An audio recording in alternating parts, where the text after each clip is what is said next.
Selamat pagi Bu, perkenalkan nama saya Gusnius Agi dari program studi manajemen angkatan 2020. Baiklah, di sini saya akan mempresentasikan atau menjelaskan hasil materi pengantar ekonomi dari awal sampai akhir pertemuan perkuliahan. Di situ terdapat 5 materi yang akan saya bahas. Yang pertama konsep dan ruang lingkup pengantar ekonomi. Yang kedua, permintaan dan penawaran. Yang ketiga, teori produksi. Yang keempat, konsep biaya produksi. Yang kelima, perilaku perusahaan dan industri. Baiklah, tanpa berlama-lama lagi, kita lanjut saja ke pembahasannya. Yang pertama, konsep dan ruang lingkup ekonomi. Pengantar ilmu ekonomi. Menurut Alfred Marshall, ilmu ekonomi adalah suatu studi tentang manusia dalam urusan hidup yang biasa atau sehari-hari. Persoalan ekonomi itu timbul dari pergunaan sumber yang langka untuk memuaskan keinginan manusia yang tak terbatas. Kelangkaan ini dapat dihindarkan dan merupakan inti persoalan ekonomi. Menurut definisi ilmu ekonomi di atas, dapat disimpulkan bahwa prinsip dasar melahirkan ilmu ekonomi adalah 1. Kelangkaan, 2. Pilihan. Kelangkaan sehubungan dengan keinginan manusia, di mana penyediaan sumber daya yang tersedia saat ini sangat tidak cukup, maka diperlukan output perekonomian yang ada untuk dapat menghasilkan banyak barang dan jasa untuk memungkinkan semua orang dapat mengkonsumsi jumlah tersebut. Yang kedua itu pilihan. Karena sumber daya langka, maka masyarakat menghadapi persoalan untuk memutuskan apa yang akan diproduksi dan bagaimana membagikan hasil produksi itu di antara anggota masyarakatnya. Kelangkaan mengharuskan adanya pilihan, maka pilihan-pilihan berarti adalah pengorbanan biaya kesempatan masyarakatnya. Kelangkaan mengharuskan adanya pilihan, maka pilihan-pilihan berarti adalah pengorbanan biaya kesempatan. Keputusan untuk memperoleh lebih dari suatu barang atau lebih dari satu barang, di mana harus membuat suatu keputusan yang memperoleh barang lain dalam jumlah yang lebih sedikit. Hal ini yang membuat keputusan pertama yang menghendaki pengorbanan atau biaya.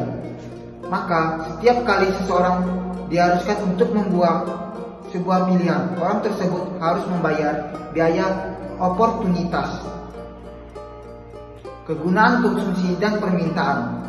Manusia atau seorang memerlukan barang dan jasa, maka barang dan jasa memberikan kepuasan hati, manfaat dan berguna secara langsung maupun tidak langsung, di mana guna suatu benda tergantung pada persediaannya. Contoh, suatu botol yang berisi air minum yang penuh memiliki kegunaan bagi seorang yang sedang haus. Botol kedua masih memberikan kegunaan atau kepuasan, tetapi tidak sebesar botol pertama. Karena kegunaan yang diberikan oleh sejumlah botol berisi air minum berturut-turut semakin sedikit, maka kegunaan marginal berkurang. Permintaan. Kurva permintaan adalah berbagai jumlah barang yang akan dibeli seseorang pada berbagai kemungkinan tingkat harga dalam jangka waktu tertentu. Kalau harga barang turun, orang akan membeli dengan jumlah yang banyak. Maka bentuk umum kurva permintaan adalah dari kiri atas ke kanan bawah, seringkali tidak lurus melainkan lengkung. Asumsinya adalah bahwa yang berubah-ubah itu hanya harga barang yang bersangkutan, sedangkan yang lain-lain pendapatan selera harga barang lain tidak berubah. Yang kedua, permintaan dan penawaran. Pengertian permintaan menurut para ahli dalam ilmu ekonomi, istilah permintaan atau demand mempunyai arti tertentu, yaitu selalu menunjukkan pada suatu hubungan tertentu antara jumlah suatu barang yang akan dibeli orang dan harga barang tersebut. Permintaan adalah jumlah dari suatu barang yang mau dan mampu dibeli pada berbagai kemungkinan harga selama jangka waktu tertentu dengan anggapan hal-hal lain tetap sama. Permintaan terbagi menjadi 2 macam, ialah yang pertama permintaan absolut, yang kedua permintaan efektif. Permintaan absolut disertai atau tidak disertai dengan kemampuan untuk membeli, sedangkan permintaan efektif harus disertai dengan kemampuan membeli. Maka berkaitan dengan hukum permintaan dengan menganggap faktor-faktor lain itu bersifat tetap atau disebut ceteris paribus, maka hukum permintaannya berbunyi, ketika suatu barang maupun jasa itu mengalami kenaikan, maka demand akan turun. Sebaliknya, begitu pula sebaliknya, jika harga turun, maka demand akan mengalami kenaikan. Faktor-faktor yang mempengaruhi demand: 1. Harga barang itu sendiri. 2. Pendapatan masyarakat. 3. Intensitas kebutuhan. 4. Populasi jumlah penduduk. 5. Selera. Dan 6. Barang substitusi. Harga barang atau itu sendiri, di mana harga barang atau jasa itu sendiri yang berpengaruh pada jumlah yang diminta. Ketika harga itu naik, maka demand turun. Sebaliknya, ketika harga turun, maka demand akan naik. 2. Pendapatan masyarakat. Ketika pendapatan masyarakat mengalami kenaikan, maka demand juga akan naik. Ketika pendapatannya turun, maka demand juga akan turun. 3. Intensitas kebutuhan, di mana maksudnya adalah semakin tinggi barang dan jasa dalam memenuhi kebutuhan konsumen, maka jumlah permintaan semakin meningkat. 4. Populasi jumlah penduduk. Semakin tinggi jumlah penduduk, maka demandnya akan semakin tinggi. Yang kelima, selera. Selera itu tergantung dari konsumen tersebut, maka peningkatan suatu jenis barang dan jasa akan meningkat permintaannya. 6. Barang substitusi. Ketersediaan barang substitusi itu sangat berpengaruh terhadap ketersediaan barang dan jasa yang akan diminta. Barang substitusi dianggap sebagai barang pengganti. Kurva permintaan. Kurva permintaan adalah kurva yang menggambarkan fungsi antara harga dan barang yang akan diminta. Ketika ada perubahan pada harga barang itu sendiri, akan menyebabkan kurva mengalami pergerakan di sepanjang kurva permintaan. 2. Pergeseran kurva ke kanan maupun ke kiri. Penawaran. Penawaran adalah sejumlah barang atau jasa yang tersedia di pasar yang kemudian dijual pada berbagai tingkat harga dan waktu tertentu. Maka di penawaran juga mempunyai hukum penawaran, tetapi kebalikannya dari hukum permintaan. Hukum penawaran ialah semakin tinggi harga, maka semakin banyak jumlah barang yang tersedia ditawarkan. Sebaliknya, semakin rendah tingkat harga, maka semakin tinggi barang yang bersedia ditawar. Terdapat beberapa faktor yang mempengaruhi penawaran. Yang pertama itu biaya produksi. Yang kedua, teknologi. Biaya produksi berpengaruh terhadap kemampuan produksi dan jual barang sehingga akan berpengaruh terhadap penawarannya. Misalnya, barang produksi tinggi, maka harga yang akan dijual ke konsumen itu akan tinggi harganya. Kedua, teknologi. Semakin canggih teknologi yang digunakan, maka semakin banyak jumlah yang ditawarkan atau semakin banyak ditawarkan ke konsumen. Misalnya, barang tersebut semakin canggih atau mutakhir. Yang ketiga adalah teori produksi. Produksi adalah salah satu aktivitas ekonomi yang menghasilkan hasil akhir atau output dari suatu proses yang membutuhkan beberapa masukan atau input. Sehingga kegiatan produksi merupakan kombinasi antara beberapa masukan atau input yang bisa disebut faktor produksi yang akan menghasilkan keluaran atau output agar nilai guna barang atau jasa tersebut bertambah. Yang kedua, faktor produksi. Faktor produksi antara lain adalah kapital atau modal, labour atau tenaga kerja, skill atau keahlian atau kemampuan, dan land atau tanah. Yang ketiga itu fungsi produksi. Fungsi produksi merupakan suatu hubungan teknis yang menghubungkan faktor produksi atau input dengan hasil produksinya. Faktor produksi atau input berhubungan antara input dan output pada proses produksi dapat dituliskan secara sistematis. Teori produksi. Teori produksi terbagi menjadi dua, yaitu produksi dalam jangka pendek. Jangka pendek merupakan kurun waktu yang menjadi ketika salah satu atau lebih faktor produksi yang tidak bisa diubah atau tetap. Kedua, faktor produksi dengan satu input atau variabel. Faktor total. faktor total merupakan jumlah total dari semua hasil produksi dalam periode tertentu. Produksi rata-rata. Produksi rata-rata atau average product adalah jumlah total produksi yang dibagi dengan faktor produksi yang digunakan selama proses produksi. Ketiga, produksi marginal. Produksi marginal atau marginal product adalah tambahan total hasil produksi yang diakibatkan oleh penambahan jumlah faktor produksi variabel yang digunakan.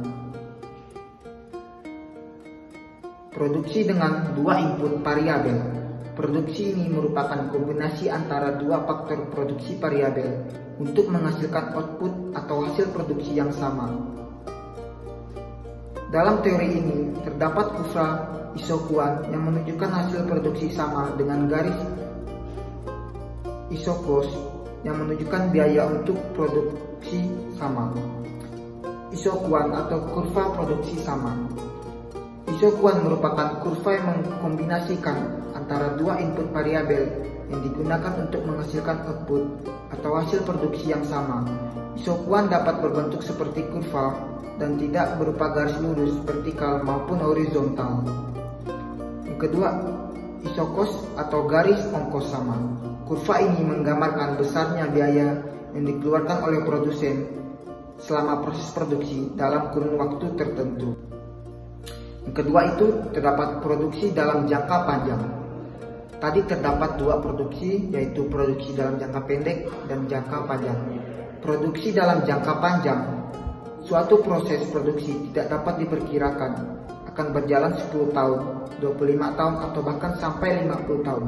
Sehingga dalam kurun waktu ini semua faktor produksi yang digunakan bersifat variabel atau tidak ada faktor produksi tetap.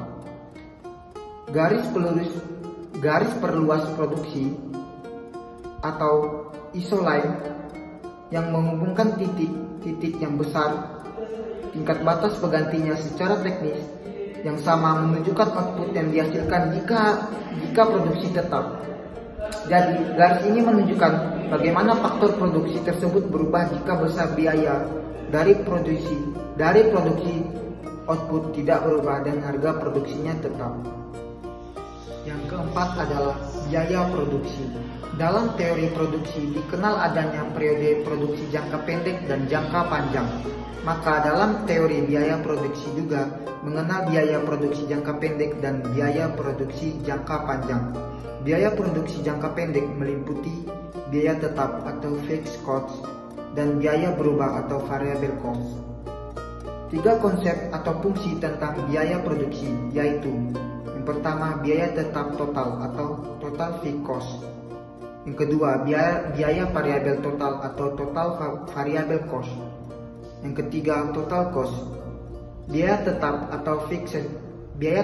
atau fixed cost adalah biaya yang dikeluarkan oleh perusahaan untuk menghasilkan sejumlah output tertentu, yang mana biaya tersebut besarnya tetap tidak tergantung dari output yang dihasilkan.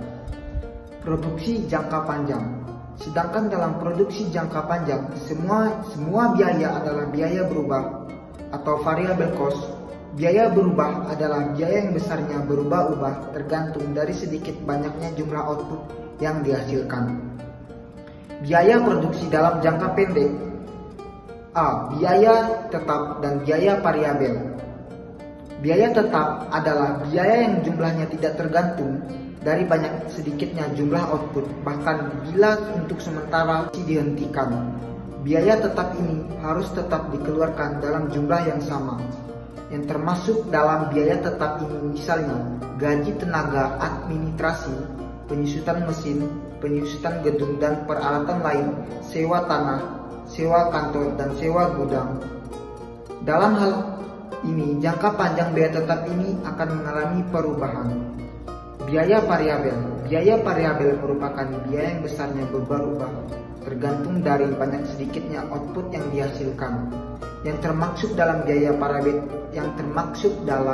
variabel ini adalah biaya baku, biaya tenaga kerja langsung, bahan bakar, listrik, dan lain-lain. Biaya tetap dan biaya variabel ini jika dijumlahkan hasilnya merupakan biaya total. Jika digambarkan dalam kurva, maka pola biaya tetap total atau TFC, biaya variabel total atau TFC, dan biaya total atau TC. Biaya tetap total atau TFC dilukiskan sebagai garis lurus horizontal sejajar dengan sumbu kuantitas. Biaya variabel total atau TFC adalah biaya yang besar kecilnya mengikuti banyak sedikitnya output yang dihasilkan.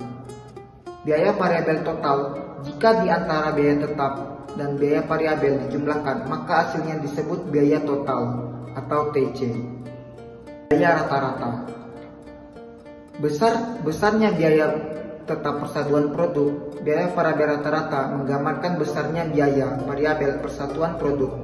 Biaya variabel rata-rata dapat dihitung dengan rumus AFC sama dengan CFC atau per Q. Biaya rata-rata menggambarkan besarnya biaya persatuan produk.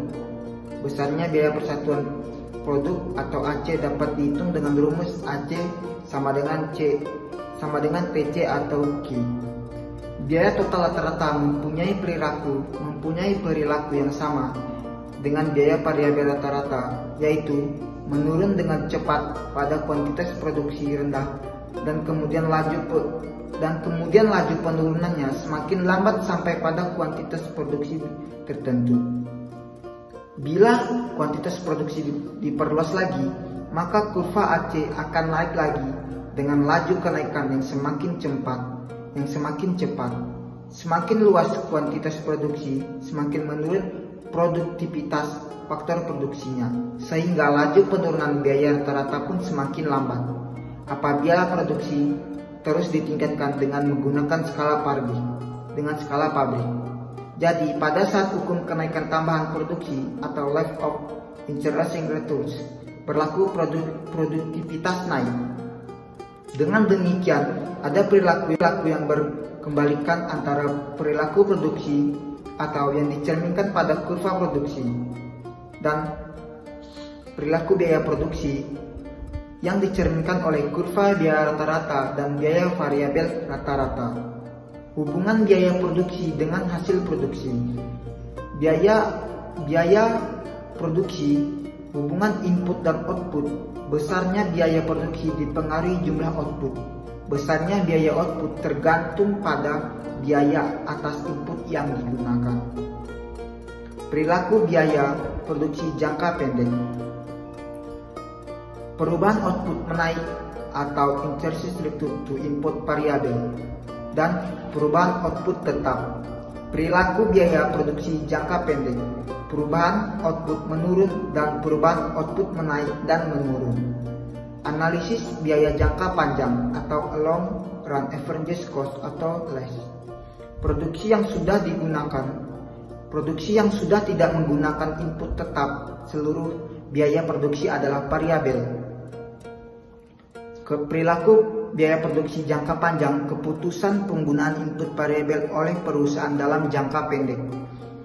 Fungsi biaya jangka panjang, biaya rata-rata jangka panjang, atau biaya marginal jangka panjang yang diperoleh dari biaya total jangka panjang.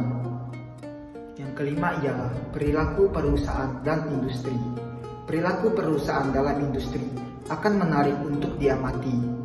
Apabila perusahaan berada dalam struktur persaingan tidak sempurna, perilaku perusahaan dalam struktur persaingan sempurna kurang menarik untuk diamati karena sedemikian banyaknya perusahaan yang ada dalam suatu industri akan menyebabkan perusahaan tidak memiliki kemampuan untuk menentukan harga. Model-model perilaku industri yang terkenal antara lain adalah model pimpinan harga, kartel harga berdasarkan biaya rata-rata, dan harga batas. Sekian hasil dari 5 pembahasan materi yang saya bahas dalam mata kuliah pengantar ekonomi. Jika ada kesalahan kata atau materi yang kurang jelas saya sampaikan, saya mohon maaf. Terima kasih.